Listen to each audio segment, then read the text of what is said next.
दोस्तों, चीन से सीमा पर जारी भारी तनाव के बीच एक बार फिर से चीनी माल के बहिष्कार और चीन से व्यापार रोकने की आवाज़ें तेज हो गई हैं। लेकिन कड़वा सच तो यह है कि चीन हमारे देश के टॉप 10 कारोबारी साझेदारियों में से एक है। यहाँ के कई सेक्टर में उसकी ज़बरदस्त घुसपैठ है। स्मार्टफोन में 65% बाजार पर चीनी कंपनियों का कब्जा है। यही नहीं, भारत के कई बड़े और चर्चित स्टार्टअप में चीनी कंपनियों ने अरबों डॉलर का निवेश कर रखा है। भारत चीन सीमा पर हिंसक झड़पें हुई हैं, जिसके बाद एक बार फिर से देश में बॉयकॉट चाइना आंदोलन जोर पकड़ चुका है। चीन हमारे देश में इलेक्ट्रॉनिक्स, ई कॉमर्स, हॉस्पिटैलिटी और ई लर्निंग जैसे सेक्टर में गहराई तक घुस चुका है। तो क्या बॉयकॉट चीन का आंदोलन सफल हो सकता है? क्या हम चीनी माल के बिना गुजारा कर सकते हैं? तो इसके वास्तविक हालात क्या हैं, इस बात की जानकारी मैं आपको इस वीडियो में दूंगा। तो वीडियो को लास्ट तक देखिएगा और अगर आप मेरे चैनल पर नए हैं तो चैनल को सब्सक्राइब कर दें और बेल आइकन दबाना ना भूलें, ताकि आपको ऐसी इंटरेस्टिंग वीडियो सबसे पहले मिल सके। तो चलिए शुरू करते हैं।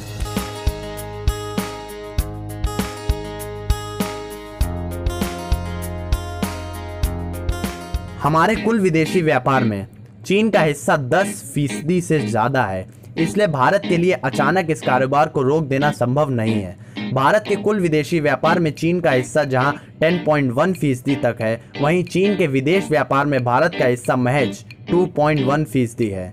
वित्त वर्ष 2018-19 के आंकड़ों के मुताबिक भारत के कुल निर्यात में चीन का हिस्सा महज 5.3% है, जबकि कुल आयात में चीन का हिस्सा 14% है। यही नहीं, चीन के कुल आयात में तो भारत का हिस्सा महज 0.9% ही है। चीन और हांगकांग को अगर जोड़ के लें तो भारत के वे सबसे बड़े व्यापारिक साझेदार हैं।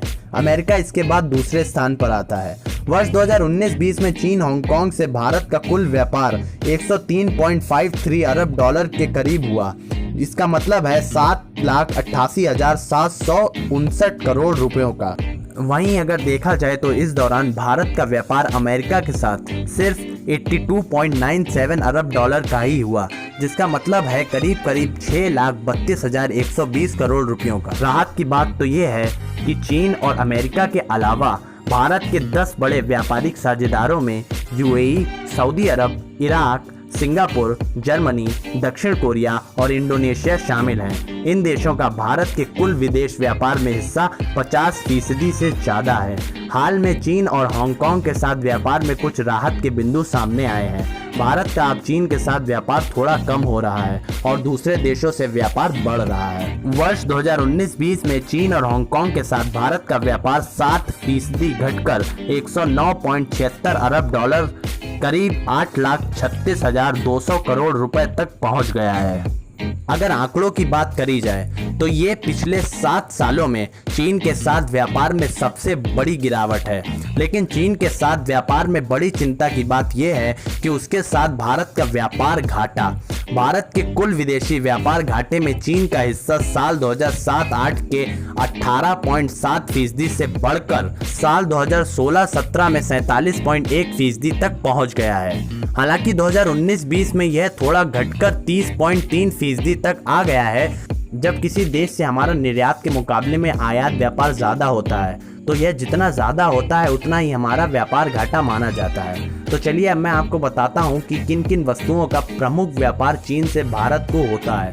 तो भारत को आयात होने वाली मुख्य वस्तुओं में इलेक्ट्रिक मशीनरी एवं equipment, reactors, boilers machinery, mechanical appliances, organic chemicals एवं दवाइयाँ, प्लास्टिक, इलेक्ट्रॉनिक्स और उर्वरक शामिल हैं। दूसरी तरफ चीन को भारत ऑर्गेनिक केमिकल्स, स्लग एवं ऐश, मिनरल फ्यूल एवं मिनरल ऑयल, मछली और समुद्री उत्पादों, इलेक्ट्रिक मशीनरी एवं इक्विपमेंट का निर्यात करता है। मोबाइल फ़ोन बाजार पर कब्जा। भारत के मोबाइल फ़ोन बाजार पर चीन कंपनियों का कब्जा है। भारत के स्मार्टफोन बाजार में 65% से ज़्यादा हिस्सा चीनी कंपनियों का कब्जे में है। 2019 में चीनी कंपनी शाओमी की भारतीय बाजार में हिस्सेदारी 28.6%, वीवो की 15.6%, ओप्पो की 10.7% और रियलमी की 10.6% रही है। इसी तरह स्मार्ट टीवी बाजार के करीब 35% हिस्से पर चीनी कंपनियों का कब्जा है।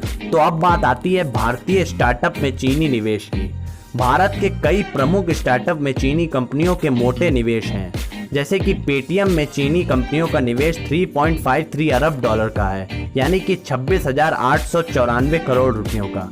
ओला में 3.28 अरब डॉलर करीब 25,000 करोड़ रुपयों का, ओयो रूम्स में करीब 3.2 अरब डॉलर यानी कि 24,380 करोड़ रुपए का, स्नैपडील में 1.8 अरब डॉलर यानी कि करीब 13,714 करोड़ रुपए और बायजूस में 1.47 अरब डॉलर यानी कि करीब 11,199 करोड़ रुपयों का निवेश चीनी कंपनियों ने कर रखा है। हालांकि चीन से आने वाला प्रत्यक्ष विदेशी निवेश बहुत कम है।